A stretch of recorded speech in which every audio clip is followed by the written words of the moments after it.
Everyone will start our player availability today with McCallan Castles. Please raise your hand for questions, and we'll get you a microphone.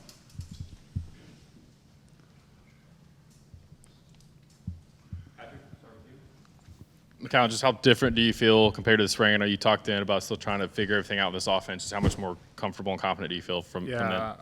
I think during the spring, put a lot of extra effort in the summer with our tight end assistant, Coach Weeks. I mean, that's like a testament to him. Me and him got together after every workout and stuff and went through all the plays, got used to the tempo.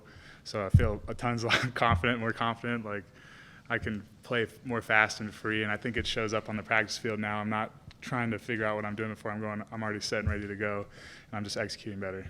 Rob? McCallan, when you talk about learning this offense and all that, how much is it complicated by the pace that you play at? Honestly, the offense itself, once you get it down, is not super hard to do, but it's that pace that you have to be able to look at the sideline and know what you have to do right then and there. And once it clicks, it's definitely a lot easier. Like you see Jacob, who's been doing it for years, he's like locked in, ready to go.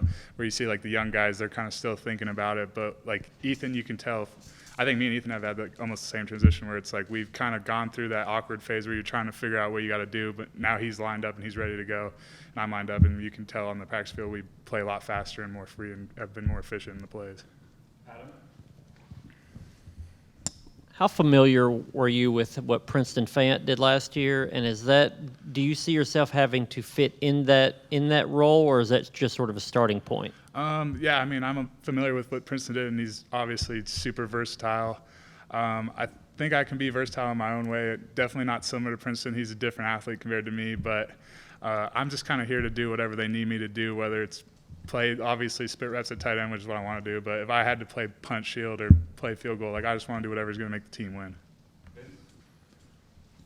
Give us a breakdown as a teammate, someone else that's learning on the fly early on with Ethan Davis and what you see in his potential. Yeah, obviously he's a dude who hasn't played a whole lot of tight end, hand in the dirt.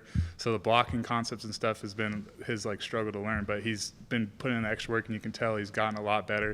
And he's way more willing to ask questions. Since when he first got here, you always are timid when you come in as a freshman, and now it's like he's ready to ask questions. He's always asking me and Jacob what to do, and now he kind of understands it, and he's kind of bringing Emmanuel along a little bit with him too.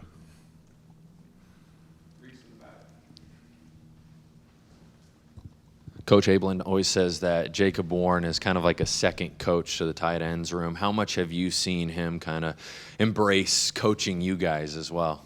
Oh, yeah.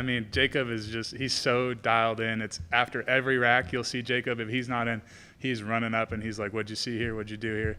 And he'll correct the looks. And he also looks for that coaching feedback from other guys, but when he's so dialed in, and it's like having three coaches on the field, because we have Abe's and then we have Weeks and Jacob, and it's just you get three eyes on every play. So when we break down film, it's like he'll show his option, and then Abe's will give another option, and it's just it's like basically having three coaches at all time. Obviously, great offense that you're coming into this year and looking for that standard again. But what excites you about this year's group and this year's offense that you'll be a part of? I think it's just everybody's ready to reload.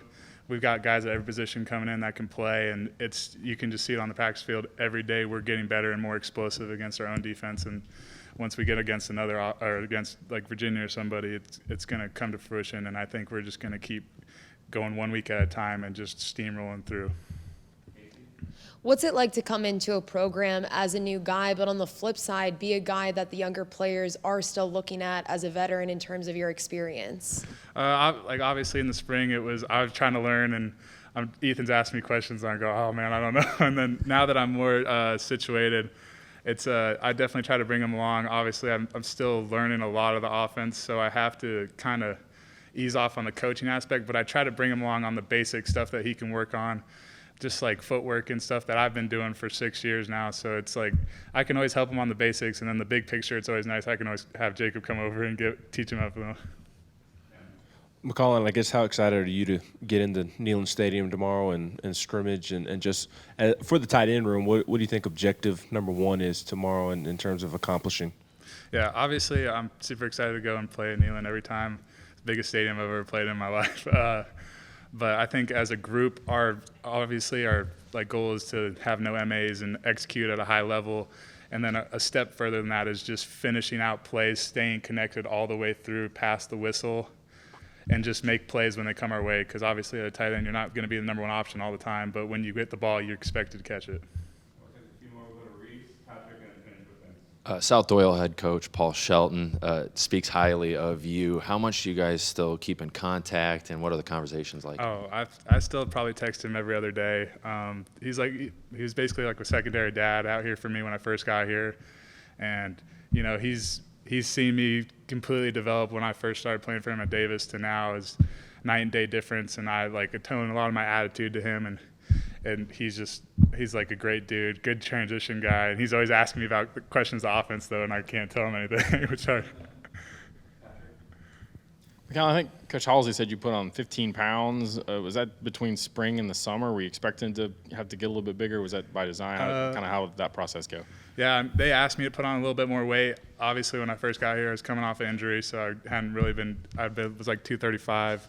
Got a little bit up before spring started. You know, if you're in the SEC, it's probably better to be a little bit heavier to block guys that are pretty big and athletic. And I think that's just the support staff here is like the nutrition's crazy. At Davis, I didn't get meals here, so I get 3 meals a day, so it was no problem to put on the weight. And it's the way our strength and conditioning guys are. I put it on comfortably and kept my speed, so it's super nice. I realize when you guys scrimmage, you'll learn more, but are there any defensive players that you've gone up against in team setting that maybe have impressed you or stood out so far? Oh, man, I got to shout out Aaron Carter, man. That dude fills holes fast, and he is going to lace you in the hole. I've never seen a dude come in so ready to play from a young guy's standpoint. And then the other guys, I mean, Aaron Beasley and Keenan Peely, that's like as veteran as you can get at linebacker. They don't do anything wrong. They're always there and make plays. Super solid. And then Tank, man, Jalen McCullough, he's just like, he is so solid. Special teams and everything he does, super sound technique, and he's always like high energy, ready to coach everybody up. Sweet. Thank y'all.